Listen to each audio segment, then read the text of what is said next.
In today's episode, let's talk about a brief introduction to ethics and AI. One of the things that people talk about a lot is, what is ethical or responsible use of artificial intelligence? What is ethics in AI? And the answer is a lot more complicated than you would think. Here's why. Ethics is its own profession, its own academic discipline. It is its own entity. And there are thousands of years of books and thought about ethics and what is ethical and things. And when we try to apply it to AI, it gets even more challenging because the use of AI is often treated differently than the ethics of the machinery itself. So let's dig into this today, at least a little bit. First, there's sort of three layers of ethics. There's meta ethics, which is ruminating on what is the nature of good and evil. What is the nature of right and wrong? And this is a whole philosophical discipline that we're just going to skip over because I couldn't tell you, right? Many scholars over thousands of years have tried to figure out the answers to those questions, and I'm not sure that there's ever been a consensus across different cultures. Every culture has its own definition of what is right and wrong, what is good and bad, and that will vary. That will vary even in your own lifetime. What you think is right and wrong varies. You may see the world a certain way at 6 or 26 or 66, and your meta ethics change with that. After meta ethics, once you think you know what is right and wrong and good and bad, there is normative ethics. This is sort of putting definitions of how we judge whether something is good or bad. And there's three branches here. There's deontology, virtue, and consequentialism. And we'll come back to these in a second. And then above that is applied ethics. So you take these normative branches of ethics and you say, how do we apply this to law, healthcare, artificial intelligence, and so on and so forth? So if we want to decompose and deconstruct AI ethics, we need to start with ethics itself. And that means taking a step back to normative ethics. Again, three branches: deontology, virtue, and consequentialism. Deontology refers to rules. So you have a set of rules, and deontological ethics basically say the rules are what determines good or bad. If it's written down in the rules that something is bad, then it's bad. If it's written down in the rules that something is good, then it's good.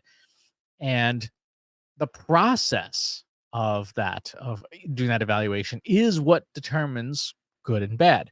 So if you have, say, a copy of the Quran or the Torah or the Bible, that's a set of rules. And your level of belief in that particular set of rules makes you say this something is good, something is bad, right? You have things like the 10 Commandments. You'd say, okay, well, thou shalt not murder. Well, looks like somebody murdered. The rules say murder's bad, therefore that act is bad. That's deontology.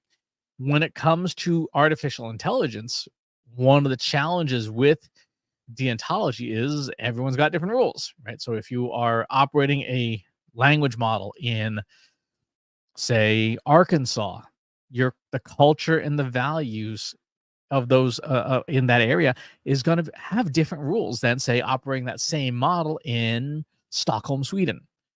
Different sets of rules. So that's challenging. Second branch of normative ethics is virtue ethics, which says that your character and your intent determines what is good and bad. You're a person of good character, therefore you do good things. You're a person of bad character, therefore you do bad things. Your intention to cause harm or your intention to help, those that's what determines good or bad. Even if things don't work out so well, and even if you had to bend the rules a little bit, if your intent was good, virtue ethics says what you did was good. In the realm of machines, that's really challenging because machines don't have character. They're machines. And they don't have intent because we are the ones who provide the intent when we give a prompt to a language model. And therefore, talking about the ethics of AI itself, there can't really be virtue because the virtue requires character and machines have no character. The third branch is called consequentialism, which says the outcomes are what makes something good or bad. The ends justify the means. More people were helped than harmed, and therefore, by however you measure harm, something was good or something was not good.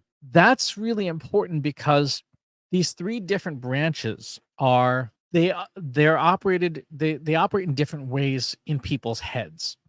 Right? There are some people, for example, who align and affiliate very strongly with a religion. Deontology is their thing. Like, this is what's written in the book. We follow the book. And therefore we are good, even if the outcomes from following the rules are bad. Right? Like, I'm following the rules. I'm doing as I was told. Um, this is what's in the rules. I do them. Whoops! I just committed genocide. Um, but it's still okay because the rules in the book say it's good. That's an example of how deontology can kind of go off the rails. Virtue, right? Again, the ends justify the means. The road to hell is paved with good intentions. There's plenty of ways that goes wrong. And consequentialism is even more so the ends justify the means. Like, hey, yeah, we had to trample all over the laws that exist, but we got done what we needed to get done. So what's right? There is no right or wrong in this. Um, People will have individual concepts of what constitutes right and wrong, but when it comes to machines, there really isn't. Today's AI makers all generally follow a rubric created by OpenAI when they built their model called Instruct GPT, which was a precursor to GPT 3.5, which is the model that originally shipped with ChatGPT.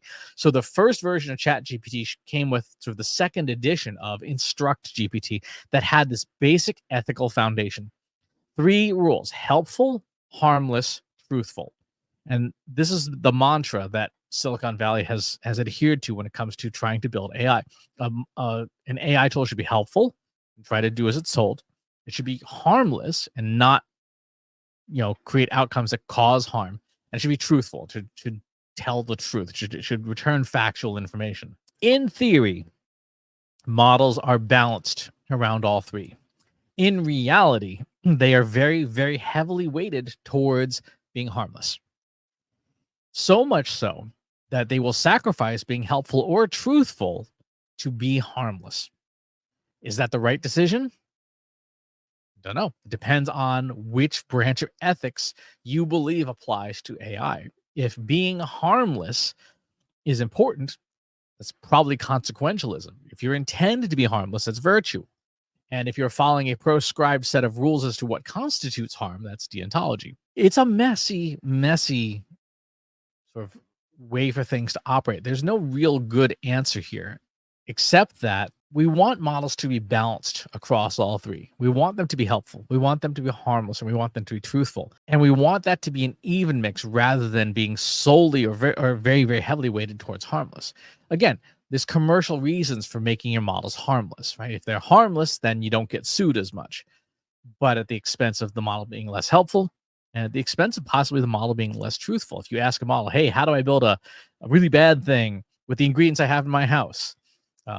A model to be harmless might just outright refuse, in which case it's not helpful, or might lie to you and say, hey, you can make this out of glitter. You're like, that's not what I was asking. What should be the case? What should be the case depends on your ethics and how much you think a model should be each of those characteristics. I think it should be balanced personally. I think there are times where a model should be helpful and should be truthful, even if it's not harmless. Because at the end of the day, these tools are not self-directed. They have no agency. They have no self-awareness. They are tools. The outcomes that you get from them are driven by us, the human beings, the person behind the keyboard. I think that's an important consideration to take into account. So that is the very broad, top level look at, an intro, if you will, to AI ethics. Deontology, virtue, and consequentialism are the 3 normative branches that you have to decide, what blend of them fits you. And then helpful, harmless, truthful are, as part of a mostly consequentialist point of view, is how today's AI models are balanced. And if that doesn't align with how you want them to work, then you need to to look at the AI landscape and choose models that are better aligned with your own ethics. Thanks for tuning in. Talk to you next time. If you enjoyed this video, please hit the like button.